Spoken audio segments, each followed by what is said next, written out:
Diventa spettatore attivo della tua evoluzione. Cryon, canalizzato da Angelo Picco Barilari. Io sono Cryon del servizio magnetico. Ognuno di voi è immensamente amato. Sono molto felice che ognuno di voi, e tu in particolare, sia qui questa sera.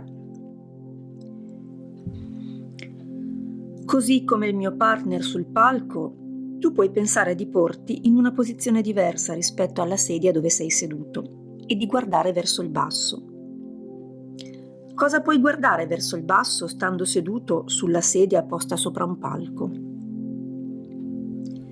Puoi provare a guardare un altro te stesso, un te stesso che vive la vita di tutti i giorni. Osservandoti da questa prospettiva, che simbolicamente rappresenta la tua dimensione spirituale, come effettivamente è il tuo stato di coscienza e di consapevolezza, prima di prendere questo corpo fisico che stai abitando. Io ora vorrei invitarti a elevare la tua coscienza, a elevare la tua energia, a elevare la tua consapevolezza, per distaccarti un attimo dall'essere che tu sei ogni giorno. Che vantaggio puoi trarre dal guardarti dall'alto? Innanzitutto puoi cominciare a distaccarti emotivamente dalle vicende di tutti i giorni. Sei spesso abituato ad osservare le altre persone e forse sei poco abituato ad osservare te stesso. Attraverso questa osservazione vorrei con te, se me lo permetti, cercare di mettere a fuoco alcune cose. Il mio contributo, il mio tentativo è di farti uscire da questa canalizzazione con una testimonianza che forse può aiutarti a riflettere. Quindi, mentre senti il mio contatto e mentre senti le mie parole, vorrei cercare di aiutarti a fare un po' di chiarezza, se mi è possibile. Comincia ora a considerare te stesso in modo distaccato e comincia a considerare ciò che ritieni tuo nella tua vita. Comincia a pensare, per esempio, ai tuoi possessi materiali, ai tuoi possessi emotivi e ai tuoi possessi mentali. Oh, quante cose credi di avere! Credi che siano tutte cose tue, ma poi vai un po' indietro, magari a 3 anni fa, e consideri che le cose che adesso possiedi 3 anni fa non le possedevi. Magari avevi ancora una macchina vecchia, avevi ancora un fidanzato vecchio, avevi una casa vecchia e questo è cambiato. Se poi torni indietro nel tempo e vai a quando eri bambino, consideri quante cose non hai più da allora. Forse non hai più giocattoli, forse non hai più i genitori, forse non hai più molte cose. Hai dimenticato emozioni, hai dimenticato stati d'animo, hai dimenticato passioni. Oppure adesso, se vai verso il futuro, insegui nuovi stati d'animo, nuove passioni, nuove emozioni e nuovi possedimenti.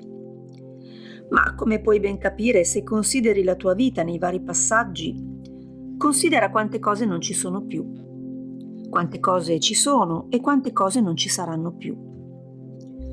Tu credi di avere delle cose, di possedere delle cose, ebbene, persino il corpo che tu abiti non è tuo. È frutto di un atto d'amore, almeno così dovrebbe essere, dei tuoi genitori che hanno deciso di donarti questo corpo, di donarti questa vita. Che controllo hai sul tuo corpo? Riesci forse a controllare il battito del cuore, a controllare il tuo respiro? Riesci a dire alla tua mente: adesso per favore basta, non pensare più a questa cosa?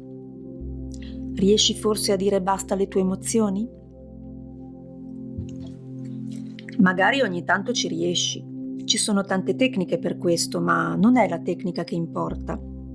Quello che importa è sapere che tu, in questo momento, non hai assolutamente niente di ciò che consideri tuo.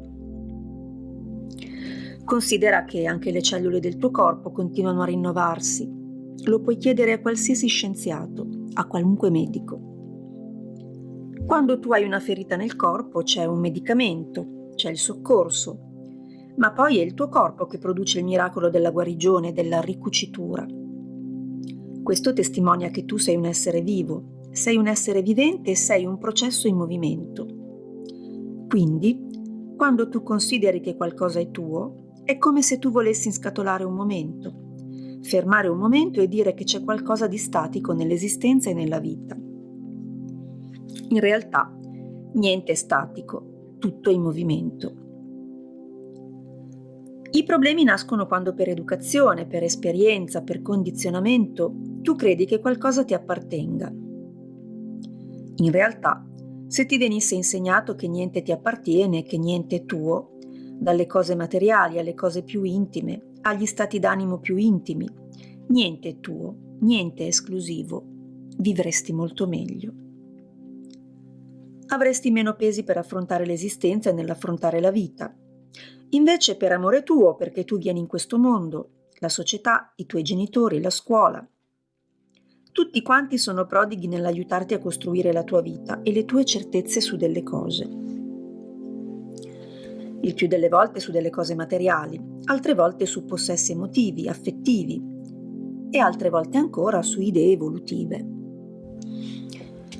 Comunque sia, se tu guardi la tua vita, vi è sempre un punto in cui ti aggrappi, dove ti vuoi tenere con il tuo equilibrio, e da questo falso punto d'equilibrio nascono i problemi.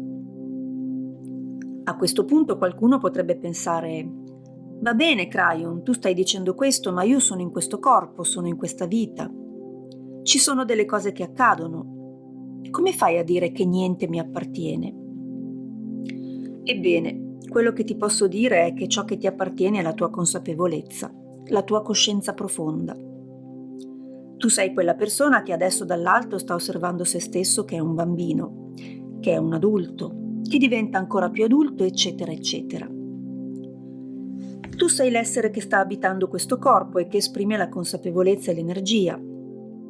Sei colui al quale accadono tutte queste cose, e se riesci sempre a tenere nel tuo cuore, ancor prima che nella tua mente, questa distinzione, eviterai molti problemi. In realtà, se tu dovessi pensare a te stesso in termini esatti, dovresti cominciare a pensare a te stesso come a un cerchio in cui tu sei il centro. Bisognerebbe che ti abituassi a vedere, ad ascoltare e a sentire la tua vita e la tua esistenza come una circonferenza di cui tu, essere spirituale, sei il centro e il fulcro. Tu sei colui che è venuto in questo corpo, che è venuto per milioni di volte prima in altri corpi, che forse verrà ancora per molte volte nei corpi, per fare esperienza, per andare avanti. Tutto questo lo fai solo per capire che il vero fine, la vera esistenza, il vero essere, è questa fluidità continua della vita. La vera essenza è questo continuo fluire, questo continuo movimento. Tu stesso sei la vita, e quando capisci che tu stesso sei la vita, cominci a mettere al centro te stesso e la tua consapevolezza. Mettendo al centro te stesso e la tua consapevolezza puoi cominciare a capire come tutta l'esistenza giri in cerchio. Non è un caso che la forma dei pianeti, la forma delle stelle sia rotonda. Tu sei un pianeta, tu sei una galassia, una stella, e tu sei questo cerchio, questa circonferenza e questo movimento. Quando vivi la tua vita e ti accadono delle cose, comincia a pensare che essendo un cerchio, nel momento in cui da te esce qualcosa, questa cosa poi ti ritorna, torna indietro. Ti arriva per esempio un'intuizione, un pensiero, un'ispirazione. Tu li elabori e li rilasci e poi, se sei consapevole, sai che questa idea, questo pensiero, prima o poi torna a te. Magari ci vogliono anni perché questo pensiero ti torni, questa idea ti torni. La stessa cosa vale per gli stati d'animo e per gli accadimenti della vita.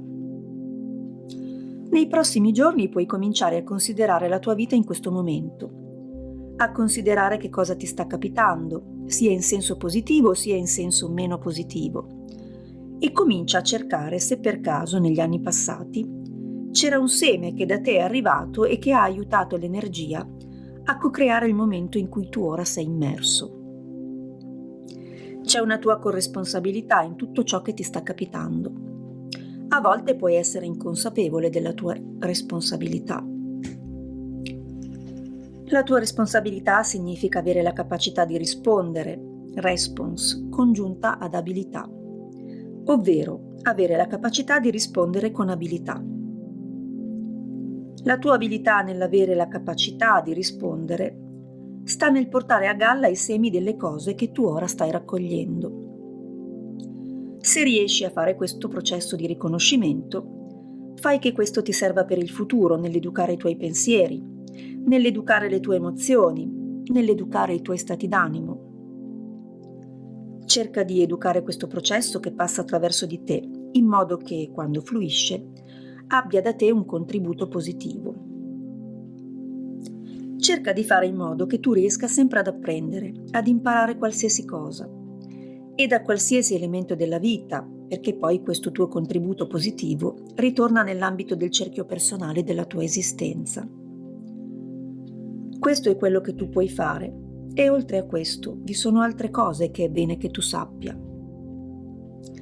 La prima cosa che è bene che tu sappia è che quando io parlo dell'energia che fluisce attraverso di te, parlo dell'energia sottile. L'energia sottile è l'energia vitale che per esempio puoi trarre dal cibo, puoi trarre dal respiro, puoi trarre dall'universo. L'energia sottile sono gli stati d'animo delle persone, quello che viene chiamato l'inconscio collettivo. Le energie sottili sono le entità spirituali che a volte sono elevate e a volte sono meno elevate. È bene che tu sia consapevole di tutte queste cose e l'unico modo che hai per essere consapevole è di elevare sempre di più la tua purezza interiore, il tuo intento positivo. L'unico modo che ti può aiutare per far sì che questa spirale energetica che fluisce attraverso di te abbia sempre e comunque una risultanza positiva e di consapevolezza è essere cosciente delle vere intenzioni che sono racchiuse nel tuo cuore. Stai sempre attento a ciò che è veramente dentro il tuo cuore, ancor prima che nella tua mente. Abituati a sentire con il cuore, a sentire dentro di te effettivamente ciò che è vero da ciò che è falso. Per fare questo puoi prendere ad esempio la tua vita e ricordarti dei momenti felici. Riporta indietro il tuo essere a quei momenti felici e cerca di ripercepire, di risentire tutte le sensazioni felici, d'essere felice, di come il tuo corpo era eretto, di come i tuoi occhi erano chiari, di come la tua voce era ferma e riconosci tutti i parametri fisici di quando le cose fluiscono. Se tu alleni questa percezione, il cuore, stai tranquillo che hai certamente dentro di te ogni risposta e sai quando seguire un sì e quando seguire un no. La mente, il processo mentale, il processo emotivo ti potrà anche ingannare, ma ciò che c'è nel tuo cuore, se sei allenato a percepirlo, non potrà mai trarti in inganno. Ti dirà sempre ciò che per te è bene, ciò che per te funziona, ciò che ti aiuta, ciò che ti mantiene in questo flusso energetico di ritorno e di elevazione positiva. In questo modo avrai una connessione perfetta con quello che tu consideri il tuo prossimo, che può essere il tuo vicino di sedia.